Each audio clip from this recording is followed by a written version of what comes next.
Hello, hello. I am here in my bathroom, which is currently home. Bathroom and laundry room is currently home to this boy cat. I wanted to make a video and I wanted to hang out with him while I made it. So here we are. I wanted to talk about something that was on my mind, something that I hope can be encouraging if you're in any sort of similar situation as I am, because these are the things that are coming to mind that make me feel grounded and encouraged amidst the chaos. One of the things that really feels good to recognize is that nothing you endure and none of the pain that you experience in your life has to be in vain or for no reason. If you're like me, you are tremendously sensitive and you've been through a hell of a lot. So much so, and such weird circumstances that sometimes people can't even relate to it, can't even fathom. I've really been through a lot of stuff. I mention that because one of the things that I like to do that makes me feel purposeful and meaningful is enduring discomfort, like putting myself in situations that are uncomfortable or unfamiliar or scary, and doing that on purpose to stretch myself and to experience whatever is on the other side of that discomfort or fear. Sometimes when I do that, and sometimes when maybe you do it, if you can relate, uncomfortable feelings come up. And if you're like me and you felt a lot of uncomfortable feelings in your lifetime, it can trigger all those feelings. And while all those feelings come and start to kind of turn on again, so does one, the way that we respond or react to those feelings, and two, well, I guess thinking a thought is considered a response. Sometimes you think something about a feeling and it's like a reaction, like your thoughts are reacting, your mind is reacting to a feeling. So I guess really it's just when feelings come up, like we react to them and respond to them. However, we're either programmed to or however we consciously decide to respond to them. So one of the responses that I really like and I find really supportive when it comes to dealing with overwhelm and these deep, intense emotions, especially when I'm in a situation where I'm voluntarily, experiencing discomfort or fear, or maybe like risking being rejected by a group or by a person, or risking losing someone's approval. I just went to an improv theater group tonight and it was really, really cool and really fun. And I also felt really vulnerable, and I put my gut in front of my mind. And there were a couple of times where I just forced myself to get up and go like do a little skit, like a little improv skit, even though my mind was like, oh, what do I do? And then I felt like it was just scary and kind of overwhelming, but I thoroughly enjoyed it. And it made me contemplate like so many things on the car ride home.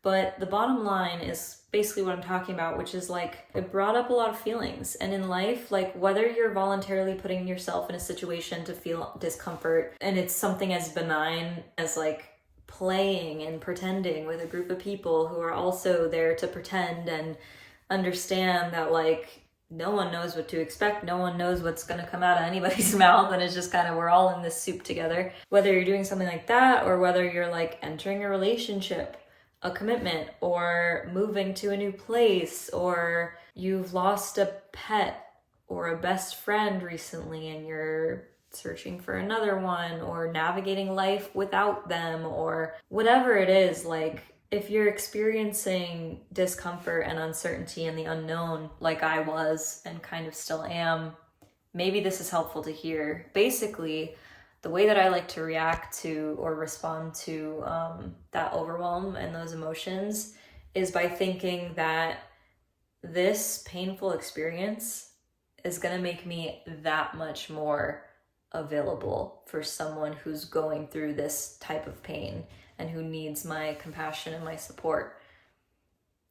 And that really helps. It helps me feel better about myself instead of taking this discomfort and reflecting it back on me and making it about me, or letting this like inner critical voice say you're not worthy because no one cheered for you, or no one validated you, or no people did this or that or whatever. Those are just thoughts. They're just reactions. They're reactions to these like primordial feelings that were triggered.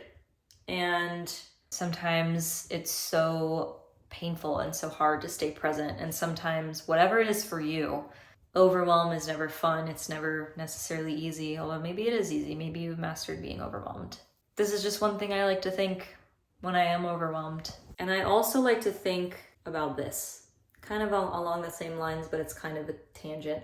One day I hope or think that I might become a mother and have my own children. It's something I've wanted for 13 years now. And I'm not sure, obviously, I don't even have a partner. I'm not even in a place where I can say definitively that I'm going to have children. I would like to.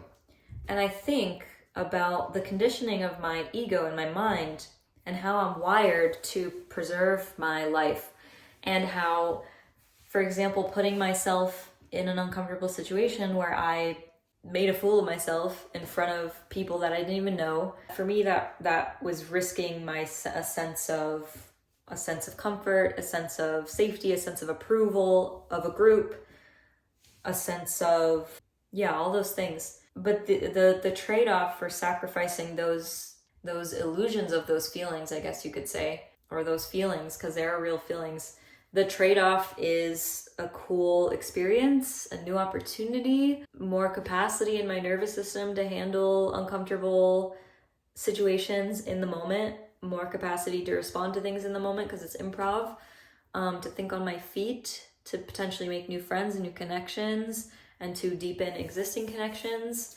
It's all a risk, it's all uncertain, it's all unknown. And I believe that the more a person exposes themselves to these fears and puts themselves in situations where they could face their fears, the more it allows the fear to just like come up and then die because it didn't come true. And even if it does come true, in my experience, every single time I've like walked through the flames of my worst fear, I've always come out like deepened and stronger on the other side. And I will also say this, it really takes a lot of courage to face uncertainty and fear, especially in situations where at one point that thing or that place or that person or that just whatever it is like hurt you or wasn't safe or like you couldn't trust it. The thing about that is that you are the one, how do I put this? You can learn to trust yourself more. And sometimes it requires like falling and just diving headfirst and feeling like you're falling to learn how to trust yourself and to really begin to cultivate this experience that like it's okay to jump, it's okay to take a risk, I can trust myself. And I mean, the worst that could happen would be like I would die. But you know what? Then I'd be dead.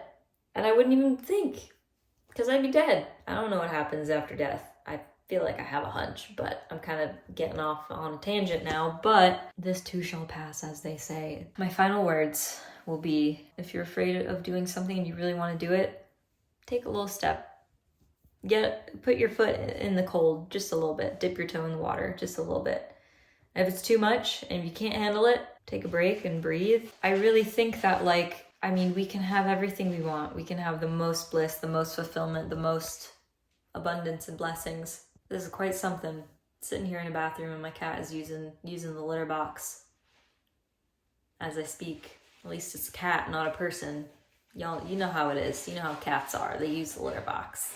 Anyway, when you go into something, sometimes you need to just walk through the fire, so to speak, and cross the threshold of pain and fear and discomfort. But on the other side, there's always more. There's always everything that fear kind of covered up eventually gets revealed when it melts away. It's getting a little chaotic in this corner over here. There's so much more I wanted to say. Fear is worth the payoff. Bliss and bravery and newness, it's worth the payoff. Life just gets deeper. It just gets deeper exponentially. it requires a lot of living life, like actually living life. Instead of just existing, like living life requires, ow, don't do that. Don't bite me, please. It requires bandwidth in our nervous systems, because the more capacity we have to feel fear and to feel these emotions and these scary things, the more available and present we'll be to face the moment as it is, because life is just happening. I'm here inside a comfortable box of a room. There's nothing really to anticipate. This is the other thing that I was thinking of. You know, my mind is conditioned, my body is conditioned, my brain, my ego is conditioned to react to discomfort a certain way. But when I think of how the more I expose myself to like healthy discomfort and healthy fear, the more it tells my body, and the more I create this memory literally in my DNA that it is safe and rewarding and good to try new things and to expand and to talk to new people and to have new experiences and go to new places and put myself in outside of my comfort zone. So, you know, novelty is so important. And I was thinking as I was driving home, feeling like really intense emotions, like I was feeling very uncomfortable, and I just kind of breathed through it. But then I was having the thought that, you know, I'm not feeling this in vain. I'm not feeling overwhelmed in vain. Like I'm cultivating a like genetic, biological, somatic environment in my body to one day pass down to future children. And maybe they'll be able to make a discovery or experience something or be brave and have such a full life. And I'm over here and I'm feeling this pain for them, and it's not about me. And so much of the time, I think when we're afraid to feel discomfort or unwilling to feel it, I think that this important piece maybe gets lost in translation, whether it's because of our culture or our own beliefs or whatever. But like, the fear that I feel is not mine. It doesn't belong to me, and it's not about my life. Not always, especially not tonight. But if I can sacrifice my own ego and my own comfort temporarily, and like actually sit in my fear and face my fear head on and do what is so terrifying, so uncomfortable, sure, I'll feel the fear, I have to process it, and it'll subside eventually and it won't feel so intense. But doing that, I think doing that is so powerful, and it really gives people an opportunity to imagine ways of being beyond the fear. And that creates so much potential. So it's just really fun. It's a lot of fun to think about. My finger is still kind of hurting from when you bit it, Mr. Sir. Yeah. Obviously he needs to vent some steam, but anyway, I was thinking about that. I'm doing this for my future children, and I'm doing this for all the people who are going to benefit from this. And then I started thinking about, this is kind of the last tangent that I want to go on, if I can even find the words. I'm thinking of like what it truly means to be a pioneer and to make change. You need to go into uncharted territories, and you need to face uncertainty, and you need to really do it, and you need to brave the storm, and you need to just be in it sometimes. Sometimes you just need to be in it blind. Sometimes that's what life's about. Sometimes that's a necessary trade-off in order to get anywhere new and different. You gotta just like sit in the fire and let it consume you. I'm such an advocate for that reason, for practices like meditation and somatic awareness, and like especially community, where you can talk about these feelings and experience them and process them with other people who are going through the same things, or maybe, you know, feel like they're feeling things deeply for a purpose, you know, whether it's like healing generational trauma or patterns, or breaking a pattern, or just whatever it is, facing a fear. It's so important. I could go deeper into all these topics, and I feel like I didn't really expound as much as my like soul wants to right now, but this is good enough for now. I hope you enjoyed. If you liked this and you want more musings from me, you can check out my Instagram. I write a lot on there and I share a lot on there. I like to get personal. I like to share my insights. It's one of my favorite things to do. And I'm also offering tarot readings, so send me a message here or on Instagram to find out more about that.